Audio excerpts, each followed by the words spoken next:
You can be a dad and have a bad son. But here's the issue. His dad is making policy decisions. His dad's domestic and foreign policy is based on how much money washes into Hunter and washes into his dad. And that's why we're concerned. So, for example, if you look at Burisma, which was a failed energy company in Ukraine, and for reasons that nobody can understand because Hunter knows absolutely nothing about energy, he's received millions from them and is on the board.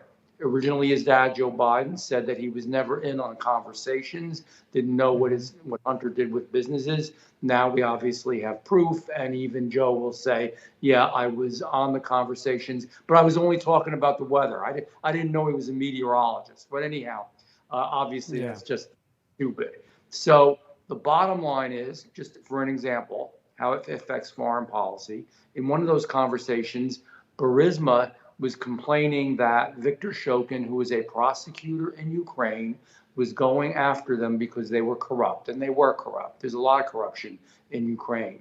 Well, within a few days, his father, Joe Biden, was in Ukraine and said, if you want the money that the United States is going to give you, you're going to have to stop going after Burisma and what you're doing.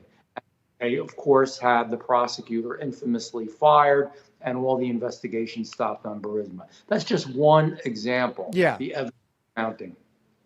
Well, and if you look at some of the contacts that Hunter Biden has had, and these are not just contacts. I mean, he worked on the board with Jake Sullivan, who is now the National Security Advisor. I mean, before he was National Security Advisor, he and Hunter and Jake Sullivan knew each other very well. He also knew Anthony Blinken very well. So there are foreign policy ties here and meetings between Blinken and Hunter before Biden was president, and meetings between Jake Sullivan and Hunter before Biden was president, but while Hunter was at Burisma. So I guess the question now becomes, and it's a $64,000 question, is Hunter going to spend one day in jail? Do you see that happening? What do you think is going to happen? Well, so here's another interesting point of all this because of his dad's connections.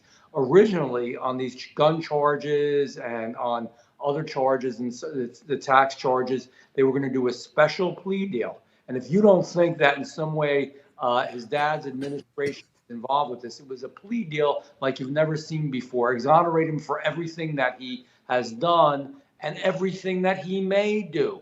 So when that went to the judge, she never saw anything like that before. And thank God there was an honest judge. She knocked it out and said that's just something that can't.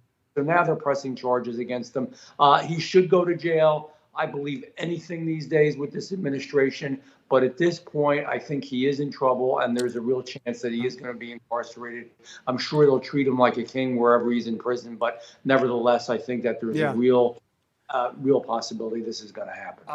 I have less than 30 seconds left. Where does this impeachment inquiry into Joe Biden go? Do you think it gets a House floor vote at some point? I've got about 20 seconds or so. I hope he does, and I hope that everybody in the Republican Party on the House, all of the members vote for it, and then we can get it done. It should be. He deserves to be impeached. He is weakening this country because of the financial interest Joe and his son have.